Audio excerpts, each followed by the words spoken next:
Thank you for having me. I'm excited to share with you guys some things that I've accumulated over the last 18 plus years of networking across 3 different cities. I am a board member at Chamber RVA and have, sort of slowly worked my way up to that level over, the course of my networking career here in Richmond. I moved here in 2017. So um, that's why I'm here. I probably don't know more than a lot of folks in this room, but I'm going to share with you some things that I've found to be super successful. I'm going to do this kind of as a macro, like how to be successful in networking, not just tonight. But I'll try to highlight the things that you can use from this list of 15 tips tonight as you do speed networking next. So a little bit about me. I've been an entrepreneur for 20 years. And you could sort of say this, I've been a lifelong chamber member. So 3 different chambers since I was 20 years old. I've always gone to this space to find connections in a community. It is probably the best place to find connections. I am the founder and CEO of Exponent 21. We're a digital marketing and brand agency. We've also started a company, maybe a bit more of a brand that hopefully you guys have seen if we've done a good enough job, called Richmond Water. This is a local, durable, sustainable bottle of water that features local artist art and donates 50 cents to nonprofits. And we rotate those things at the votes of our customers. So we do creative stuff. We're not afraid to do creative stuff. And I think that's one of the things that we're going to talk about today is fear. Told you I was on the Chamber Board of Directors. I'm also, I lead the marketing committee and I'm on the Legislative Affairs Committee. So you're going to start to see a pattern here as you listen to more about what I'm doing in the world. I'm also on the board at Housing Families First. I'm currently the board treasurer, hopefully for not much longer. And I'm also on the Reimagining Quest Committee at Leadership Metro Richmond. If you don't know what Leadership Metro Richmond is, it's a great organization, another place to connect with folks here in Richmond. So I want to start really with like what the problem is. Why do we have a challenge with networking? Why does it cause some people anxiety? Some people are naturals at it. I would say I'm probably a natural at it. I'm going to be able to teach some of you some tips from this. Some people are not going to be able to take some of these tips and put them to work because they've got more work that you've got to do. So really, like the first thing is it causes anxiety. Networking causes anxiety. It's just a natural thing, and it happens to a lot of us. It even happens to me sometimes, not often, but sometimes. And so there's several reasons why it causes anxiety. I'll list some of those off. Fear of rejection is a very common one. We all kind of carry that around, and I think until you practice that out of yourself, it's really, it's going to continue to crop up. Social anxiety is something that a lot of people suffer from. Younger people suffer from social anxiety at a higher rate than older people do because they don't have as much practice talking to other people. Practice is the answer to success in this arena, as is with a lot of other things.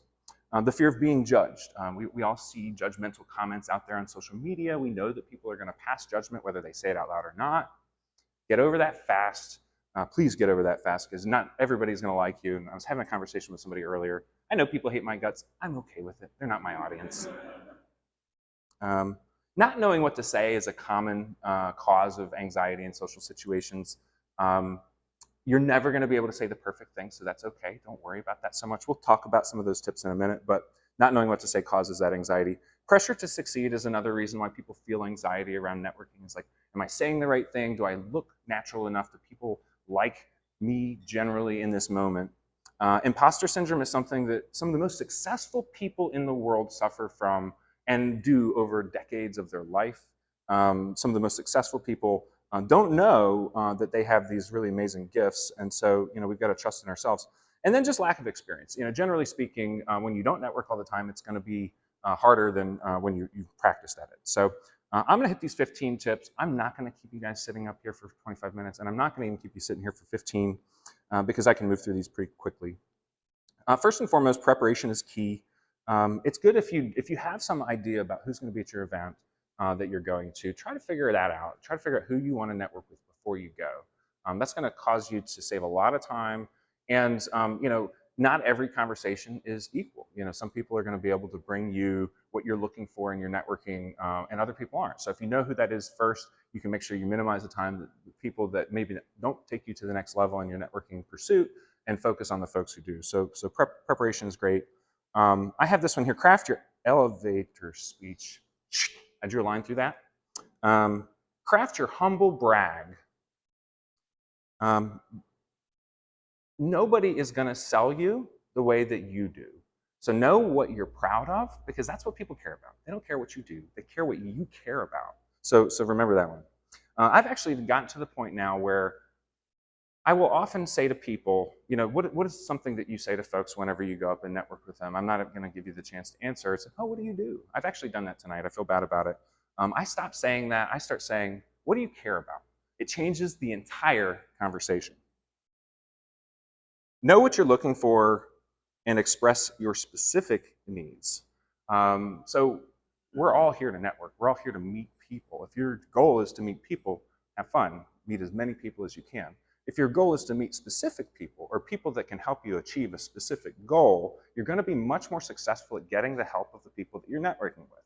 Because you can say something broad and they may not lock onto that. But if you say something a bit more narrow, a bit more specific, they're going to have ideas, specific ideas that they can help you with. And I can promise you that when you get specific, you'll hear people leaning in and saying, oh, I can help you with that, or I can connect you with this person. Appearance matters. We're only at number 4. I hope I keep my promise here. So this one's a little bit longer, and it's a little bit of a trickier subject because this talks about fashion. And some people might want to say that fashion doesn't matter, it's not something that we should pay attention to, but people definitely judge people based on how they look. But there's a more important thing here, and that's how you feel about yourself when you show up. And I'll just tell a short story about this. My wife, didn't like networking for a long time. She considers herself an introvert, but she's actually really good at it. People love her. I think people like me, and then I bring her to networking events and they meet her, and I'm like, I don't even exist anymore. I'm like, okay, like we're a power couple. This works, right? So we hired a stylist, Emmeline Chappell, amazing stylist here in Richmond, does really great work. The whole process was about understanding who she was and what her fashion was and what she felt good in. And what we found out through the process is that when she was going to networking events, she's looking through her closet. She's like, oh, I don't want to wear this. I'm not going to feel good if I wear this. I'm not going to want to talk to people. And there's all this anxiety, wasted time around decision making and not really focusing on the task at hand, which is networking. But you flip that on its head and you know what you're going to wear. You feel great putting it on. You leave the house, really grooving or the office or wherever, and you go to that networking event and something else happens. People notice you. And people will come up to you and they'll say, oh, I love your scarf, or I love your shoes. And that's a conversation starter. It's a great conversation starter. And there's still 2 more things that happen. It speeds up conversations. It creates those connections. But it also makes you feel really, really good when somebody comes up to you and says, oh, I love your shirt. Like that's going to open you up to a better conversation, to a more meaningful connection with the person that you're interacting with. So I highly encourage people to think about fashion so that you don't get trapped in that, fear of judgment that people are going to pass on you because you don't have shoes that are polished or whatever. Don't get caught in that. Okay, 5. Have a purpose. This is one that I really, really love because when I first started networking, I would be the person that came in and looked around and didn't know anybody and wouldn't know who to talk to. Felt really nervous going up to folks and trying to insert myself, not really knowing what to say to start that conversation. I wasn't practiced at it. But what I did find out was that pretty quickly after I joined the Chamber of Commerce down in Williamsburg, somebody from the Ambassador Committee called me up and said, hey, we call new members and we just make sure that they're getting their value out of the chamber. He said, can I talk to you for 5 minutes? And I said, sure. And 25 minutes later, he said, hey, do you want to join the Ambassador Committee? You get to call 12 people a month and just warm call and introduce them and make sure that they're getting the value out of the chamber. I was like, oh, that sounds great. I don't like selling. I don't like pitching what I do. So this is a great way for me to have these natural conversations with folks.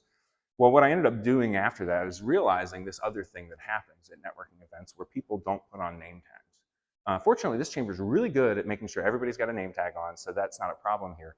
But one of the things that happens is people will forget your name. They met you before, they recognize your face, they forgot your name. They will not come up to you because they're afraid of the embarrassment of having forgotten your name. That's fine. Everybody forgets everybody's name. But what I would do is I used to put empty name tags in my pocket, and I'd go around to people that didn't have name tags on, and I would tell them that people will come up to you if they remember you from last time, if they see your name tag, because they can catch a glimpse of it as they're walking over. And I would give them a name tag, and I put, they write their name on it and everything, and I'd go on my way. Just that one small interaction gave me a reason to be in the room. It gave me a reason to talk to strangers. And so if you can find a way to be a volunteer or to chip in some sort of way, you kind of feel like wait, I have a reason to be here. I'm not that awkward person in the corner that doesn't know what to do. You know what you should be doing because you have a job to do. And that makes it a lot easier for you not to focus on that gap of what should I be doing. Establish your authority and credibility. I was talking about this with somebody earlier. When you get your humble brag down, you can speak from a position of authority. People don't want to listen to somebody who doesn't know what they're talking about or doesn't seem confident in what it is that they're telling you about themselves. So, knowing what those humble brag points are going to be is really going to help you feel confident and speak from a position of authority so that people lean into what it is that you're saying.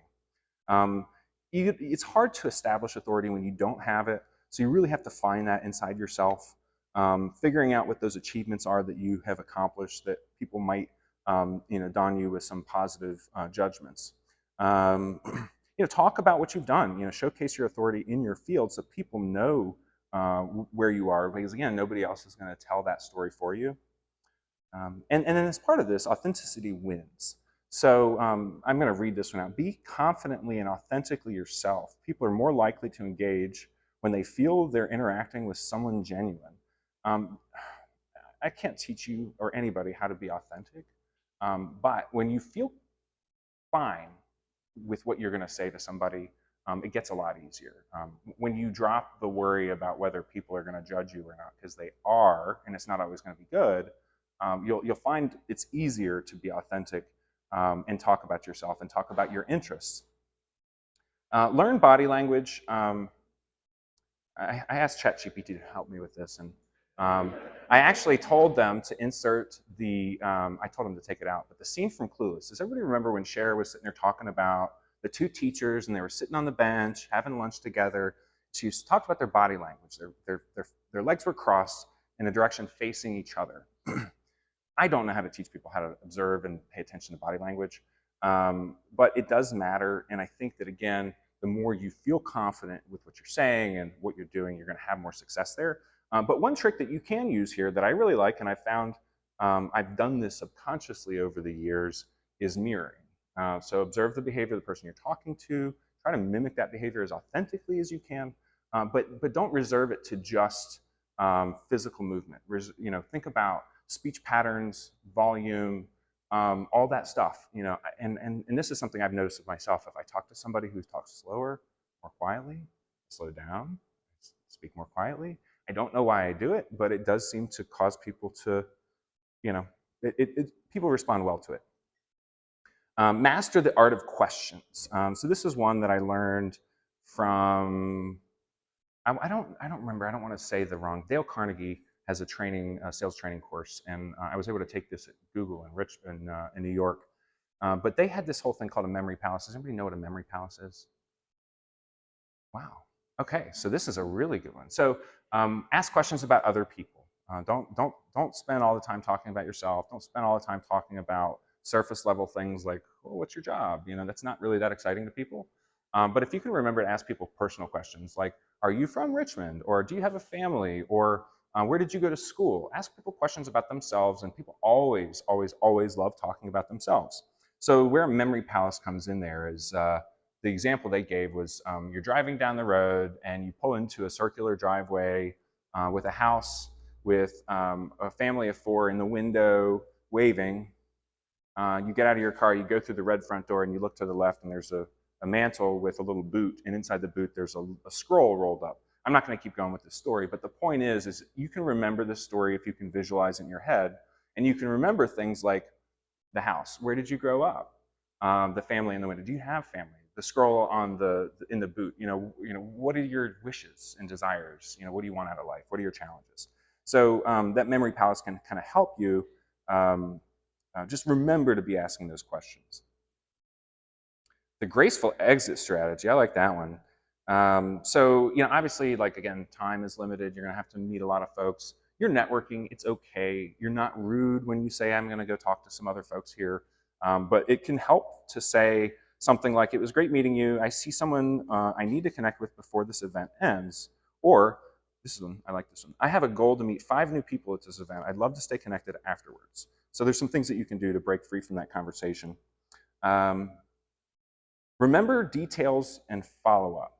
I actually have this one in here twice, but when people used to give out business cards, I would have a pen in my pocket and I'd write down little notes about people that from our conversation, so that when I went back after the event, I could reference those things. Because when you meet 20 people in a night, it's really hard to remember all those details.